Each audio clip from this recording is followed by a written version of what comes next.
Now, going back to the leadership literature, what we have found in our research is the only competence of leaders to be effective across national boundaries is to recognize and reconcile dilemmas.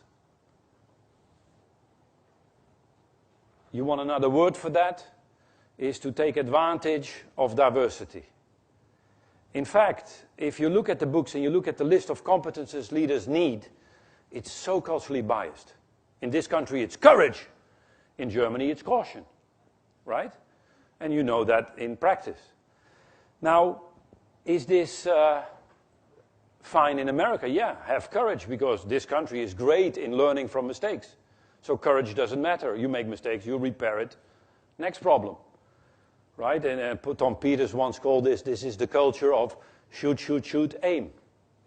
Right? And you go to Germany, it's all about caution. It's aim, aim, aim. Gee, I forgot to shoot.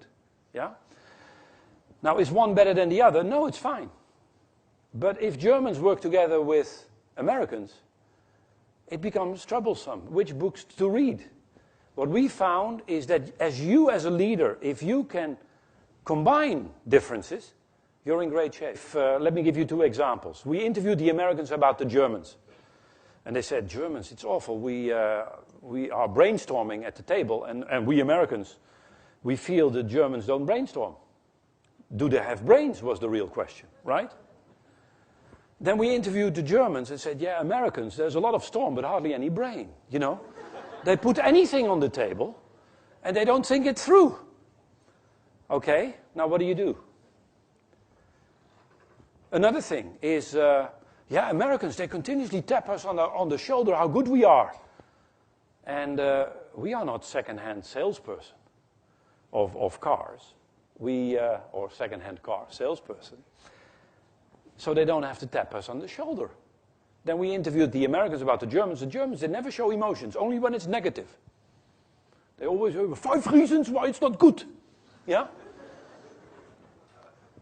Now, what do you do with a group that think about each other in these type of stereotypes? It's not easy.